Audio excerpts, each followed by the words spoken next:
कह रहे यहाँ तो खालिस्तानी बैठे। आज या कल का बयान है कि वहां तो AK-47 लेके बैठे हुए लोग, दलाल कहा जा रहा, खालिस्तानी कहा जा रहा, और बाकायदा जांच एजेंसियों की मदद से लोगों को इन्वेस्टिगेट किया जा रहा, लोगों को विटनेस के तौर पर बुलाया जा रहा। वो विटनेस के तौर पर बुलाना दरअसल एक बहाना है। वहां कोई चीज जाती है तो इसलिए जाती है कि वो तय करे कि जो कानून बना है वो संविधान के हिसाब से बना है या नहीं बना है, वो कानूनन सही है या सही नहीं है। यहां पे मसला ये नहीं हो रहा कि जो 3 कानून बने हैं वो संवैधानिक रूप से सही है या संवैधानिक रूप से गलत है। सुप्रीम कोर्ट का काम मीडिएशन करना नहीं होता। अगर सुप्रीम कोर्ट मीडिएशन कर रही है तो इसका मतलब यह है कि हिंदुस्तान का जो संविधान है उसके हिसाब से चीजें नहीं चल रही। पहली बार ऐसा हो रहा है कि आपने 3 कानूनों को सस्पेंड कर दिया, लेकिन आपने ये नहीं बताया कि कानून की कौन सी धारा की वजह से इनको सस्पेंड किया गया, क्या गलत था जिसकी वजह सस्पेंड किया गया। संविधान सरकार के बारे में बात होने लगी, उन्होंने कहा कि देखिए हमारा लोकतंत्र 4 पहियों पर चल रहा। मैंने कहा नहीं, आप गलत कह रहे हैं, हमें तो एक ही पहिया दिखाई पड़ रहा है, बाकी 3 पहिए तो मुझे नजर ही नहीं आ रहे।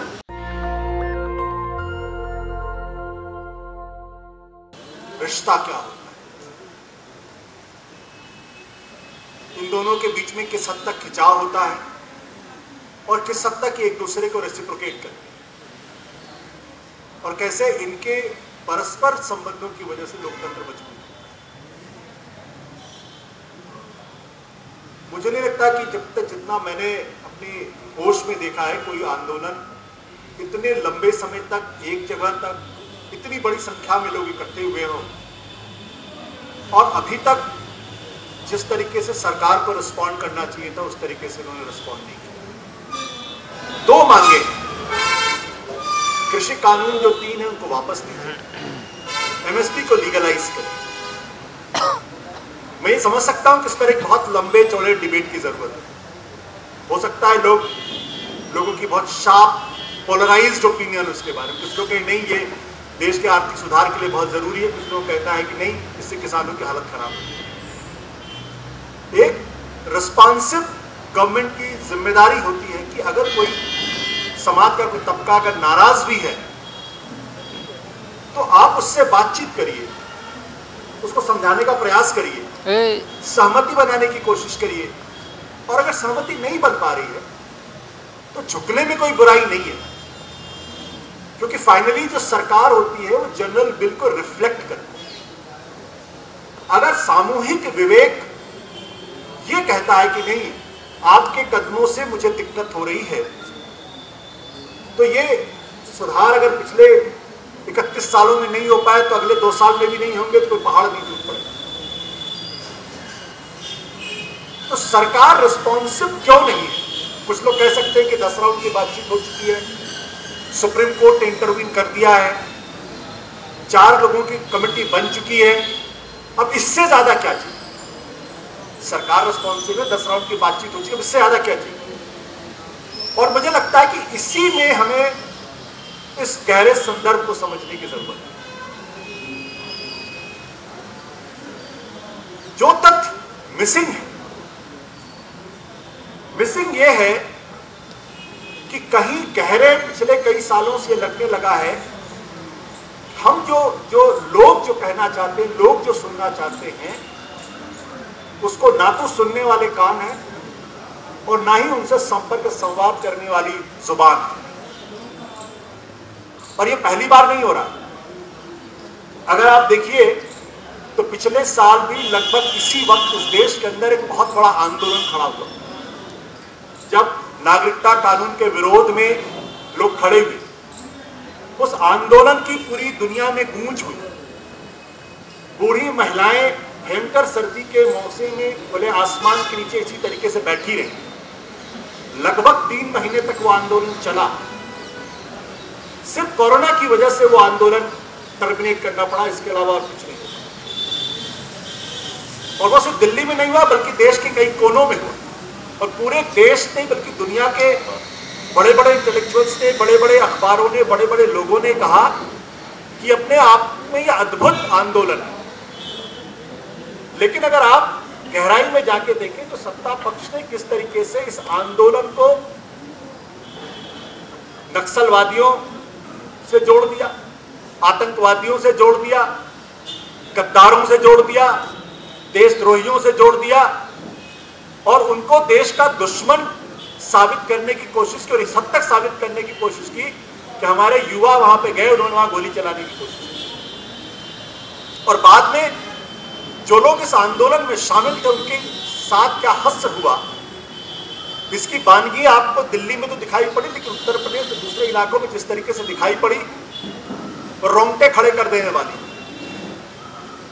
कि गर्भवती महिलाओं को नहीं बख्शा गया, 80 साल के बुजुर्ग को नहीं बख्शा गया, लोगों के पोस्टर्स बैनर्स को सड़कों पर सार्वजनिक जगहों पर इस तरीके से पेंट कर दिया गया जैसे कि हिंदुस्तान में ये डाकू मानसिंह हो या सुल्ताना डाकू हो या दाऊद इब्राहिम हो, उनकी प्रॉपर्टीज को सीज करने की कोशिश की गई, पुलिस की मदद से उनकी दुकानों में आग लगाने की कोशिश की गई, कुछ लड़कों की मौत हो गई और अंत तक पता नहीं चला किसकी गोली से मरे, क्या हुआ, एक भी पुलिस वाले को रिस्पॉन्सिबल नहीं ठहराया गया।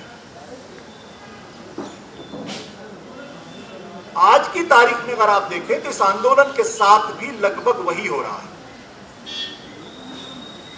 सत्ता पक्ष से जुड़े हुए बड़े बड़े लोग कह रहे हैं यहां तो खालिस्तानी बैठे, आज या कल का बयान है कि वहां तो AK-47 लेके बैठे हुए लोग, दलाल कहा जा रहा, खालिस्तानी कहा जा रहा और बाकायदा जांच एजेंसियों की मदद से लोगों को इन्वेस्टिगेट किया जा रहा, लोगों को विटनेस के तौर पर बुलाया जा रहा। वो विटनेस के तौर पर बुलाना दरअसल एक बहाना है।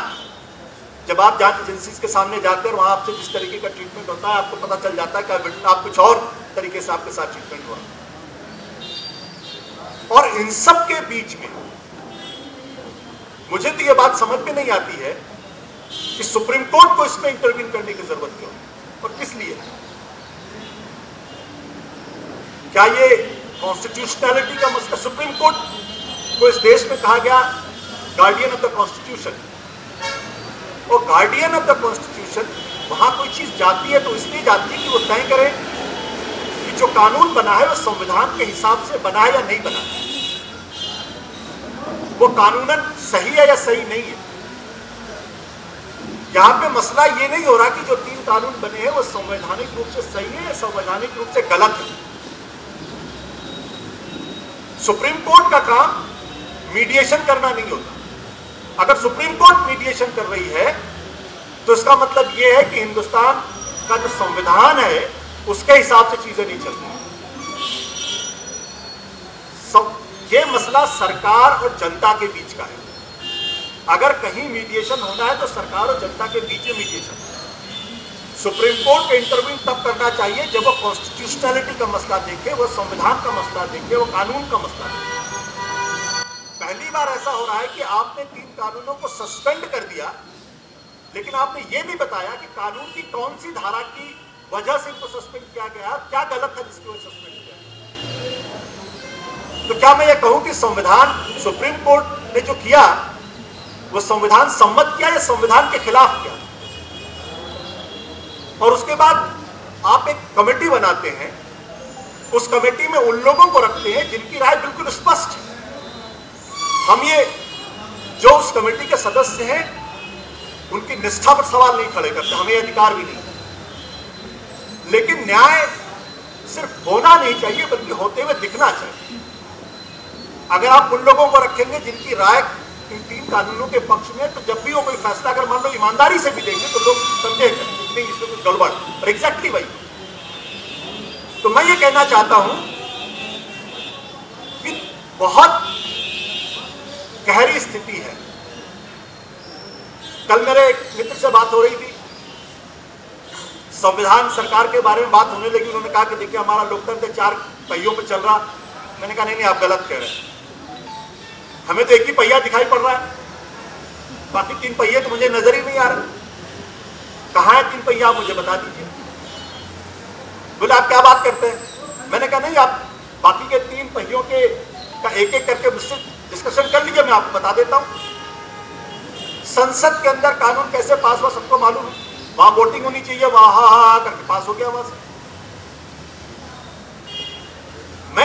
सरकार क्या कहती है, सरकार ने जो एफिडेविट सुप्रीम कोर्ट को दिया उसने कहा कि पिछले 20 साल से इस पर चर्चा हो रही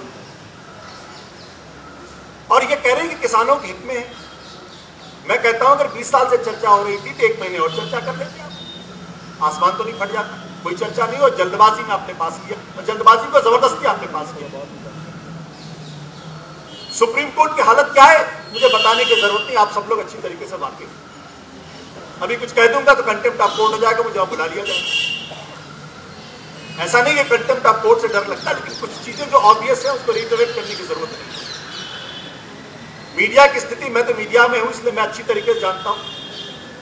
अन्ना का जब आंदोलन हुआ था तो जिस तरीके से मीडिया का सहयोग उसमें मिला था और जिसने पूरे देश के अंदर एक फर्वर क्रिएट किया, हो सकता है इतिहास उसको एक दूसरे आईने में देखे आज से कुछ साल के बाद। आज वो स्थिति नहीं है। मीडिया के बड़े बड़े एंकर्स कहते हैं वहां किसान बैठे हैं या कुछ और लोग, ये मैंने खुद सुना है क्योंकि मैं उन डिबेट में तक हिस्सा लेता हूं, वहां किसान बैठे हैं कुछ लोग और बैठे हुए, ये देखने की बात है। तो सवाल इस बात को लेकर ये है कि ये सारी स्थिति क्यों पैदा हो रही? इसलिए पैदा हो रही क्योंकि हमारे लोकतंत्र के खंभे धीरे धीरे बेहद कमजोर हो चुके। कहने को तो इस देश के अंदर आपातकाल नहीं है, लेकिन उससे बेहतर स्थिति भी आज की तारीख में नहीं है। अन्यथा ये संभव ही नहीं है। अगर कोई सेंसिटिव सरकार हो, सेंसिटिव सत्ता पक्ष हो, तो शाहीन बाग में जो बुजुर्ग महिलाएं बैठी हुई थी उनसे कोई बात नहीं करता। हमारे देश का किसान, हमारा अन्नदाता इस भयानक सर्दी में बैठा हुआ है, 40-50 से ज्यादा लोगों की मौत हो गई है और सरकार उनकी बातों को सुनने के लिए तैयार नहीं है। सरकार कहती है हम बात कर रहे हैं और जो उस बातचीत में शिरकत कर रहे हैं वो कह रहे हैं वहां तो अल्ट्रा नेशनलिस्ट, अल्ट्रा लेफ्टिस्ट बैठे हुए। भाई अगर अल्ट्रा लेफ्टिस्ट बैठे हुए तो उनको संविधान में कानून बना के बाहर कर दीजिए, लेकिन शाहीन बाग का मसला होगा तो फिर पीएफआई आ जाएगी। बंद करिए ना पीएफआई को। अगर वो भारत के संविधान देश के खिलाफ काम कर रहे हैं उनका बंद करिए, बैन लगाइए उनके ऊपर। वो क्यों खुले घूम रहे हैं? लेकिन हर जगह पीएफआई आ जाती है। पीएफआई की बातों से मैं इत्तेफाक नहीं रखता उनकी बातों से, लेकिन ये तर्क सही नहीं। खालिस्तानी आ जाते भाई, जो खालिस्तानी वहां बैठे उनको पकड़िए। आप सुप्रीम कोर्ट में एफिडेविट दे रहे हैं, एफिडेविट क्या दे रहे हैं? वहां जी वहां खालिस्तानी। अरे सरकार का काम है खालिस्तानी देश के विद्रोही, देश के खिलाफ जो काम करें उनको गिरफ्तार करना, उनको आइडेंटिफाई करना, उनको जेल के अंदर डालना। आप सुप्रीम कोर्ट के पास करें, इसका मतलब क्या है? क्या आया तो आपकी बातों में दम नहीं है या आप काम करने का, या आप काम नहीं करना चाहते? तो मेरा कहना यह है कि किसानों का यह आंदोलन एक आशा की किरण है कि अभी भी इस देश के अंदर लोग लड़ने के लिए तैयार हैं और गांधीवादी तरीके से लड़ने के लिए तैयार हैं, अहिंसावादी तरीके से लड़ने के लिए तैयार हैं और वो हर चीज को आंख बंद करके स्वीकार करने के लिए तैयार है। मुझे लगता है कि ये इस आंदोलन की सबसे खास बात है। कामयाब होता है, कामयाब नहीं होता, ये कोई बहुत बड़ी बात नहीं है। गांधी जी को भी देश की आजादी के लिए देश को लंबा समय तक इंतजार करना पड़ा। हर आंदोलन उनका कामयाब हुआ कोई नहीं कह सकता, लेकिन जब लोग बोलना बंद कर दें, और आज की तारीख में लोगों ने बोलना बंद कर दिया है, जब संस्थाओं के उच्च पदों पर बैठे हुए लोग रेंगना शुरू कर दें, तब लोकतंत्र खतरे में रहता है बड़ा भयानक तरीके से। इन किसानों ने कहा कि हम रेंगेंगे भी नहीं और हम चुपचाप सहेंगे भी नहीं, अपनी आवाज बुलंद करेंगे। मुझे लगता है ये सबसे बड़ी बात है। नेशनल दस्तक की आपसे गुजारिश है कि अगर इसको बचाना चाहते हैं तो नेशनल दस्तक को सब्सक्राइब करने के लिए रेड कलर के सब्सक्राइब बटन को दबाएं, फिर बेल आइकन की घंटी दबाएं। नेशनल दस्तक को बचाने के लिए बहुत जरूरी है कि हर खबर को शेयर करें, लाइक करें, कमेंट जरूर करें।